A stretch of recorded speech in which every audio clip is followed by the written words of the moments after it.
As we wait for the City of Johannesburg Council sitting to get underway, we are joined by Dr. Harlan Cloete, who's a local government expert, and Julius Kleynhans from the Joburg Crisis Alliance to unpack what hangs in the balance in the City of Johannesburg.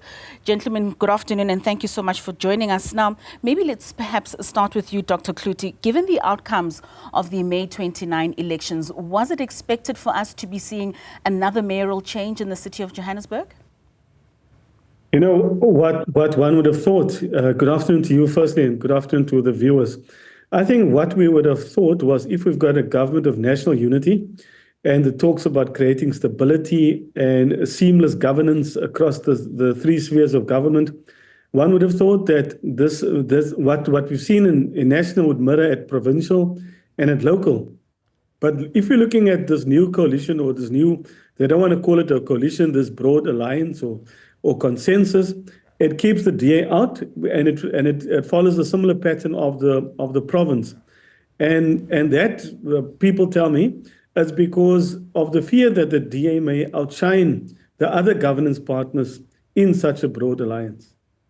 So, but you've got the DA currently holding the mayoral chains in the city of Tshwane. Why would that be sort of an impression that they would have with the city of Joburg in terms of the DA outshining the ANC?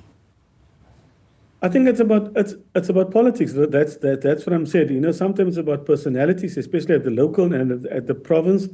I would have expected, like I said in the beginning, that what we've seen nationally would have been brokered to the local as well, but that has not been the case. So this one in Johannesburg keeps the DA out in the legislature in the province. The DA is also out, and one hopes. I think it's about 18 months left to the next local government election. I think it was important, or it is important for the ANC to get the mayoral chain, to use the next 18 or so months to make sure that they send a clear message to the electorate or the people of Johannesburg that they are serious about service delivery. Maybe it is a bit too late because we've seen over the last 3 years, 3 to 4 years, instability. And like another colleague of mine in Joburg said, it's a mayoral merry-go-round. The voters or the electorate are left confused because they don't know. I think this was been the longest stint of this mayor, but before that there was about 6 or so mayors. It's playing musical chairs.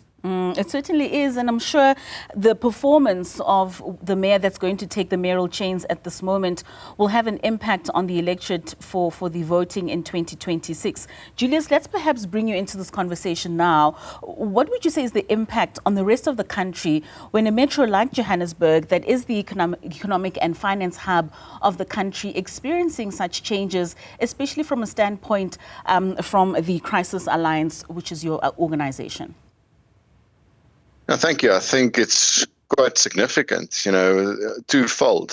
Firstly, there's a lot of businesses and residents in the city of Johannesburg that rely on proper and sustainable services. And a municipality is supposed to create the backbone, basically, of a local economy and create the infrastructure for business to develop on. Now, with the water service disruptions, with electricity disruptions, and in fact, just infrastructure deteriorating in general, we've seen a lot of companies and individuals looking elsewhere for a safe haven with less risk to go and invest in. Because, at the end of the day, people don't necessarily invest in the country, but in a specific municipality. That's where we all live, stay, invest, go do our work, and our kids go to school.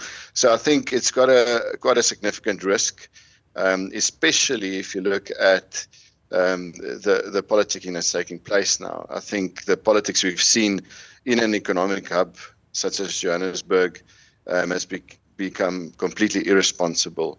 And whoever takes up the next leadership has a lot to prove. And they've got a lot of people and business to persuade with a clear vision so that they come on board and create or recreate the trust. And as Dr. Cloete mentioned, it's a local elections coming up soon, and some of these coalition partners have everything to lose.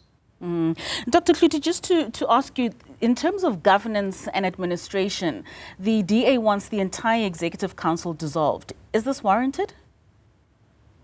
No, not necessarily. You know, if the mayoral committee, MMCs, they serve at the pleasure of the mayor, and so the mayor he gets to appoint his mayoral committee. The current legislation before the Parliament says that where in the future, where no single party gets a majority, then we have to opt for an executive system. And that seems to be a far better system of governance because it allows for proportional representation within that mayoral committee. So for this round, for example, if the entire mayoral committee resigns, the mayor can simply just appoint them 10 minutes after that and say, you are my newly elected mayoral committee to assist me, because the mayor, the executive mayor in this case, will have certain functions and powers to perform. And I mean, Dada is tipped to win unopposed. Some argue that being at the helm of the finances of the city for the past 18 months, he has been a part of the problem. Do you think this is warranted in terms of him now coming in as a mayor, even though he was at the helm of the finances of the city all along? Look, the finance dishes out the purse or is in charge of the budget, but it's a collective. To make a city work requires not capable and competent politicians, it also requires competent and capable administrators. And so the team that we will see or that will be announced, whoever, there are talks that the former mayor or the current mayor may get a seat as a MMC. So it's a collective effort. I think the big challenge for this new government is how do you convince the people of Johannesburg that you are serious about service delivery, that you're not just serious about looking after your own and looking after your own interests and rewarding these smaller parties. Are you really serious about service delivery? Are you really serious about growing the economy? Are you really serious about making sure that we have inclusive growth? I think that message, already people are losing faith and confidence in local government, specifically also in the city of Johannesburg, because of what we've observed. And so the biggest challenge would be is to convince the electorate of the seriousness of the new vision and what does this mean, or will it just be more and more of the same? I think in this round, Action SA actually sponsored this motion to have the mayor removed. And the ANC say we're the biggest party. We want the mayoral chain, which is a departure of the former position where the chain went to a minority party. So it is a collective effort, but I think the biggest challenge is to convince the people that they are serious. Julius, just on that point of Dr. Cloete in terms of seriousness and proving to the city of Johannesburg and the country at large in terms of how now the country would be moved forward by the city finding that stability, which area would you recommend the new mayor prioritize in order for that stability to be found in the city of Joburg? Look, I think the mayor will only be as successful as who he or she surround themselves with. But also, as Dr. Cloete mentioned, you need a competent and professional administration. And the current municipal manager, who is the accounting officer, who is supposed to actually run this municipality effectively, regardless of political changes, has significantly failed in actually two very crucial aspects. One is to achieve performance targets.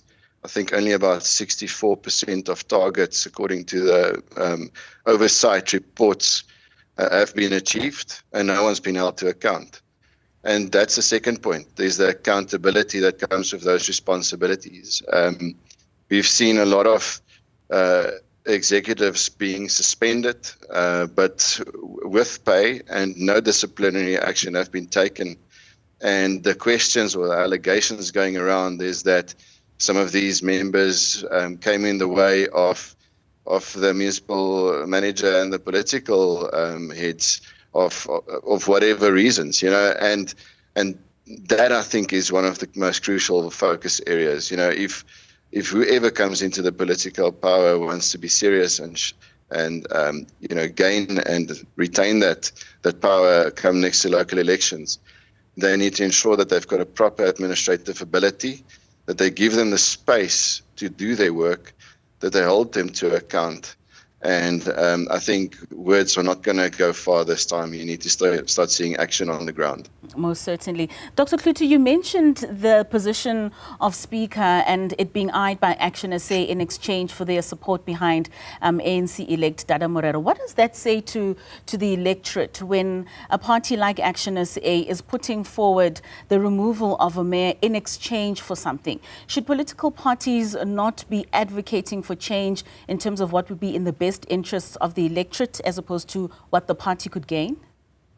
Look, Action SA would conclude, the currency of a political party is power. It wants its hands on power to be able to drive a certain agenda. And so Action SA would have looked at the national landscape and even the landscape in Johannesburg, and to see where can we exercise the most influence to make sure that in 18 months that we are back to be able to deliver to our people. And the position of Speaker is an important position.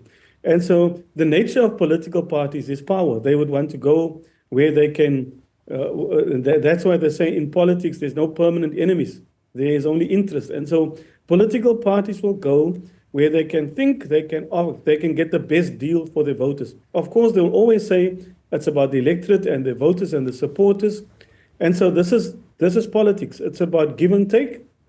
It's not having permanent enemies. Action SA have been on record to say that they'll never go with the ANC.